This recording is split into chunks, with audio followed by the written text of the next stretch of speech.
is up and welcome back to my channel.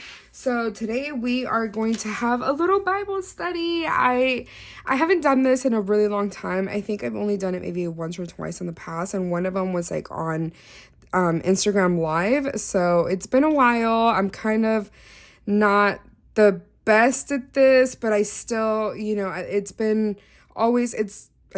always going to be an ongoing goal for me to try to continue to get closer to God. So my relationship with God is like really important. It's really what keeps me grounded and what keeps me honestly going. So I just love being able to dive into the Word and being able to learn more about what has happened in history and just and also the stories that are in the Bible to grow my faith and to make me stronger in the person that I am. So I did want to show you all kind of what I do when I want to study the Bible a little deeper, because this is kind of I try to take it very slow, if I'm being honest. And I have this little journal over here that I put together that I've been printing stuff out. I'm missing quite a bit, but this is from the Heart Dive Bible Study Approach by Heart Dive 365. So I like to pull up her YouTube. Heart Dive 365. Here it is. So I like to pull up her YouTube channel, and I don't know if it's kept. I think because I always do it on my TV that it doesn't really keep my progress, and I don't think I'm signed in on there on this account. So I'm currently on Proverbs. I haven't been following her guide. Like, she does provide you with a guide. This is like a Bible study 365, so kind of like helps you finish out in 365 days. But this is kind of what you would follow. I didn't follow this. I just kind of took my own way. See, I don't even think I have everything. No, there should be another page in here. Anyways, this is what it looks like. Like, it kind of gives you everything in a week. And I like to follow her Bible studies. They're just like very thorough, and she goes really deep into explaining everything. And I really, really enjoy it. And I also like the way she breaks it down. So currently I've been reading on my own. I read Proverbs.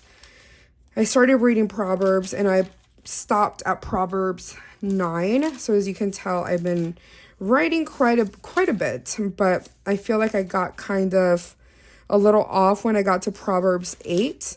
So I figured it would be a good idea to listen to Proverbs 7 through 9, and that would get me through what I read on my own and kind of fill in anything that I didn't really understand, and then be able to read 9, which is what I want to read today.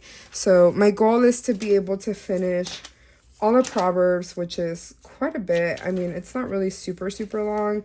Like, I have a little bit longer, but I try to take my time.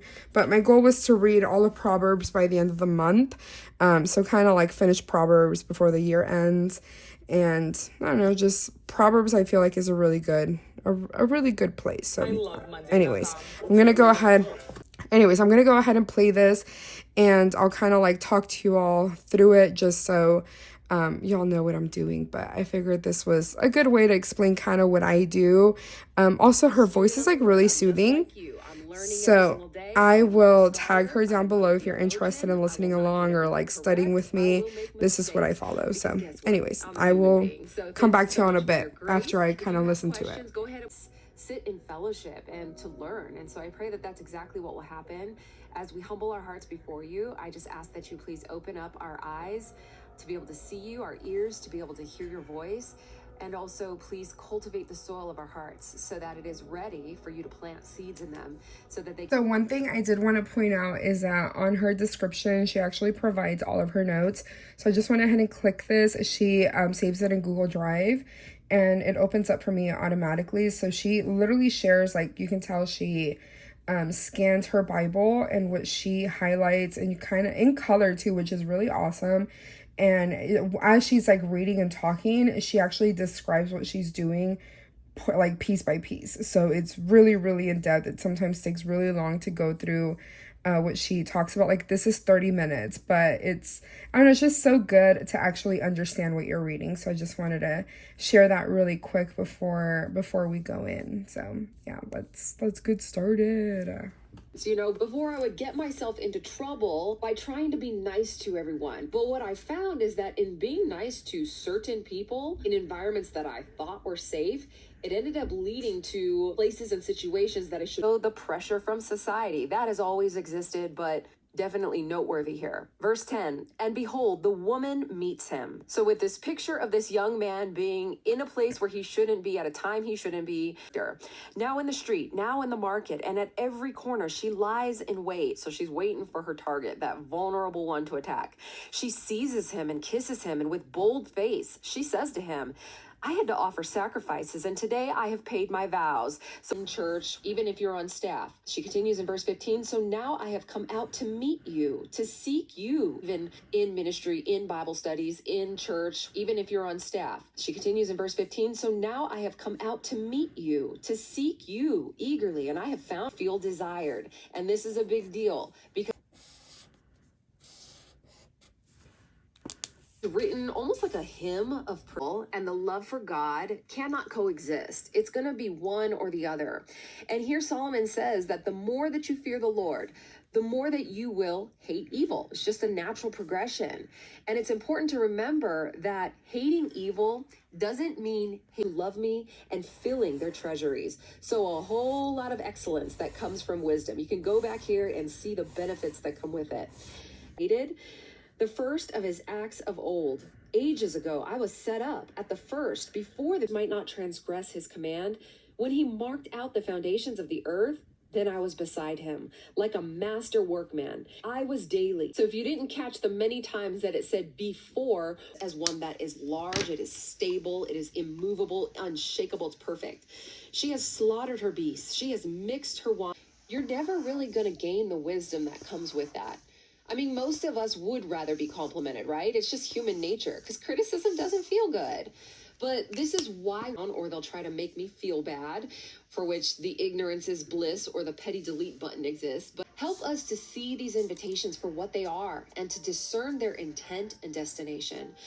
All right, you guys, so I know that was a pretty quick one, but I just wanted to share kind of what I do when it comes to like my deeper dive Bible studies. I really enjoy this. It usually is like 30-40 minutes at the most, and it's just like really good to just like actually dive deeper and have it explained to me a little bit simpler for me to understand, as opposed to me reading it just kind of feels like I'm not really like comprehending each and every single phrase, or not phrase, but like word that is being said. So because I feel like there's just so many meanings at times to when you're reading the Bible. So this can be a lot. It can be very helpful and help you understand it. So anyways, I know this was quick. It wasn't really what I'm normally posting, especially with Vlogmas, but today was a little bit harder for me. I don't know what happened, but I kind of got hit with a little bit of a lower moment, so I didn't vlog at all day. So it's already 7 o'clock. I'm going to go ahead and edit this and post this. But yeah, I hope you enjoyed this. It was a quick one, a simple one, but it's always a fun one, and it's always good learning more about God and getting closer to him. So I will talk to y'all tomorrow. Bye.